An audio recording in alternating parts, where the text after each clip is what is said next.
Assalamualaikum warahmatullahi wabarakatuh. Halo guys, jumpa lagi kita bersama saya di channelnya Iqbal Arag 65 guys.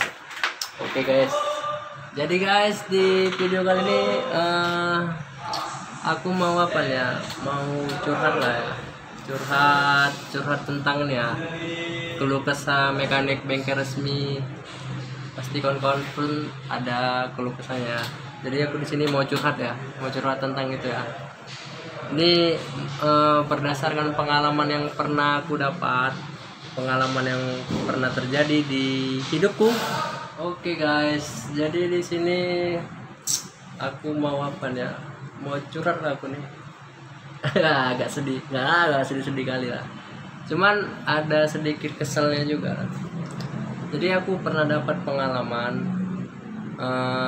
Ini konsumennya ini baru beli motor baru, jadi datang ke bengkel kita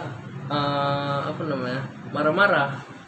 Dia marah-marah datang ke bengkel dengan nada seperti ini, kalian gimana nih jual motor ini, motor masih baru udah mogok nih katanya kan, lebih saya mahal-mahal katanya kan, dengan nada yang tinggi, dengan emosi yang meluap. Jadi kami pun agak sedikit kaget lah. Kenapa? Karena kan kami di sini di bagian bengkel ya, perawatan. Jadi di tempat saya ini nggak ada penjualan. Kebetulan nggak ada penjualan motor. Jadi dia beli motornya nggak tahu entah di dealer mana, tapi masih di dealer Honda di sekitaran Medan juga. Cuman mungkin yang saya sayangkan lah. Kenapa sih caranya seperti itu? Ya kalau mau komplain atau mau apalah ya, komplain ya, coba komplainnya secara dewasa lah ya kan. Secara dewasa maksudnya ya, kalau konsumen komplain pasti kami respon, pasti nggak akan kami abaikan. Cuman dengan cara yang tata krama yang mungkin ya, bahasa yang dikeluarkan yang agak sedikit sopan lah ya kan. Karena pun kita menjaga inilah, namanya kita kan manusia, pasti punya rasa kecewa kalau kita nggak buat salah tapi kita dianggap salah. Itu bagaimana tuh? Jadi setelah kita cek dia motor baru, memang mogok, baru berapa minggu mogok motornya.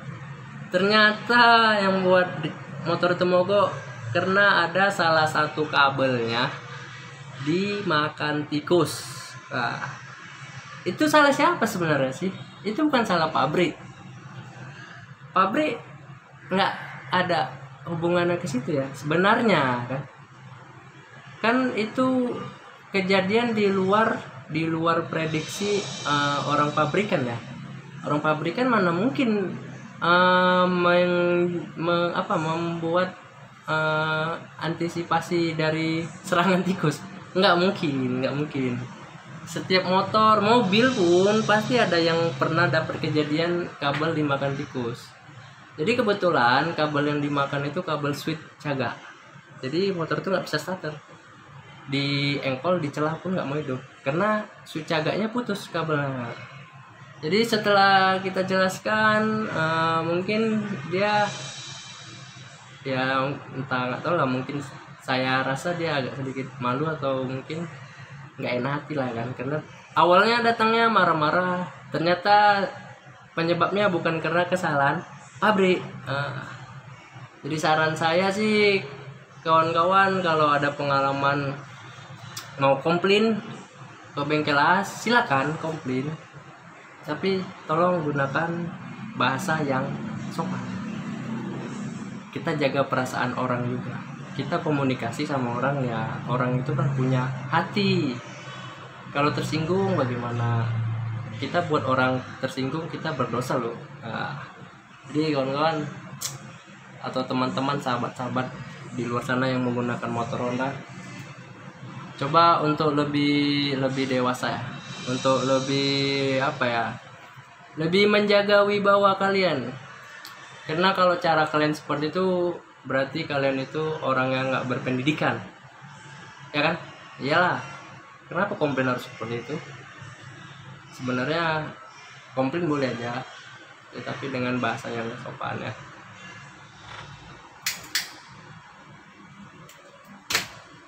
Jadi pengalaman yang selanjutnya dapat pernah seperti ini.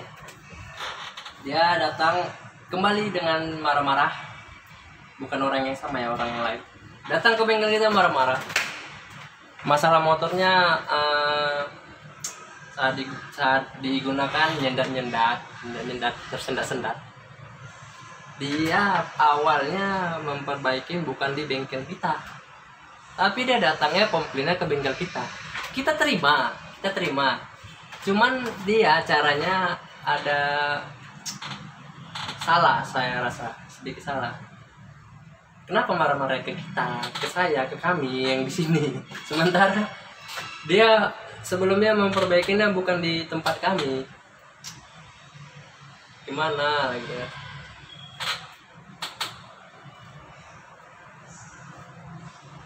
Jadi kalau kita mau komplain, mau apa namanya, mau datang ke bengkel itu mungkin ada masalah ya, datanglah secara baik-baik, komplainlah secara baik-baik, secara sopan, pasti akan direspon. Apalagi kami bekerja di bengkel resmi tempat orangnya komplain. Hampir setiap hari ada orang komplain, walaupun sebenarnya tidak semua masalah itu disebabkan oleh bengkel itu atau oleh pabrikan. Bisa jadi dari faktor luar, bukan dari dalam label Hondanya itu ya. Cuman kadang ya mungkin namanya manusia ya, kita nggak bisa nyalakan juga. Ada yang karakternya temperamental, suka marah-marah. Ada yang dia karakternya sopan, ada yang orang berpendidikan, ada yang orang pasaran. Itu bebas, itu hak kalian. Cuman saran saya, jaga perasaan orang yang kalian ajak bicara. Jangan kalian mengeluarkan kata-kata yang menyinggung, yang membuat orang itu kecewa, sakit hati. Jangan ya, jangan sampai seperti itu. Jadi keluh kesah mekanik bengkel resmi itu ya seperti itu. Tempat orang datang dengan marah-marah, komplain. Kadang pun kita dalam kondisi lagi lelah, capek, datang orang seperti itu. Kita mau marah sebenarnya, tapi kita menjaga perusahaan kita supaya tidak tercemar, tidak jelek. Jadi kita legowo, sabar aja. Itulah yang saya hadapin setiap hari, hampir seperti itu. Tempat orang yang marah-marah,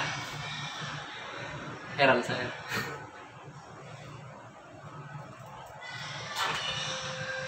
Mungkin kawan-kawan ada yang mungkin pernah ada yang dapat ya pengalaman seperti yang saya ceritakan tadi. Sabar aja ya, namanya kita mekanik, kita mengatasi masalah. Tapi kenapa ya, kita berobat, kita sakit, kita berobat ke rumah sakit, kita berobat di rumah sakit A misalnya kan, kita nggak sembuh nih, kita datang dengan keluhan yang sama, tapi kita tetap mengeluarkan biaya, kita tetap mengeluarkan duit, tapi kita mau, pasti mau kan. Nah, walaupun kita belum tentu 100% kita sembuh. Pindah ke rumah sakit yang B, datang lagi, dan kita hanya konsultasi aja, nanya-nanya ke dokter, kita mengeluarkan biaya. Kita nebus resep obatnya, kita mengeluarkan biaya, kan? Jadi, aduh, kenapa mekanik itu kenapa konsumen itu menganggap mekanik tuh nggak bisa seperti dokter gitu?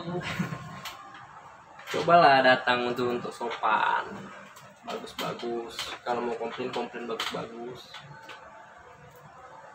Kadang pun kalaupun misalnya ada kerusakan komponen yang masih bergaransi, kadang pun kita bantu garansi. Yang penting syarat-syaratnya masih ada, syarat-syarat buku garansinya masih ada, kita bantu garansi. Nggak kita tagih biaya, karena itu garansi itu termasuk pelayanan kita. Jadi kurang apa sih bengkel resmi? Bengkel resmi pelayanannya cukup baik ya, tapi belum tentu dipandang baik sama mungkin masyarakat yang ada pengalaman buruk lah mungkin di bengkel resmi kan. Kadang kita udah niat baik menolong, tapi belum tentu dipandang baik sama orang yang kita tolong. Tapi nggak apa-apa, kita tetap lakukan perbuatan baik itu, karena perbuatan baik kita lakukan, kita nggak rugi, kita dapat pahala di situ. Oke, jadi itu aja yang mau saya ceritakan di video ini, curhat-curhat keluh kesah saya. Kebetulan ini udah sore, udah azan maghrib itu, udah waktunya sholat maghrib untuk daerah Sumatera Utara, Medan. Jangan lupa sholat maghrib. Oke, jadi saya akhirin dulu. Sampai jumpa di video selanjutnya. Karena ini bengkel udah tutup. Kita bengkel udah tutup nih. Kita bengkel udah tutup. Oke. Jadi sampai jumpa di video selanjutnya. Ini saya hanya cerita-cerita pengalaman aja. Ya, semoga bisa menginspirasi lah kawan-kawan. Mungkin ada dapat pengalaman yang sama yang dengan saya ceritakan tadi. Jangan putus asa, tetaplah semangat dalam menjalankan pekerjaannya dan tetap berbuat baik kepada siapapun. Oke, sampai jumpa di video selanjutnya dan jangan lupa di subscribe ya, biar makin besar channel kita ini. Oke, bye.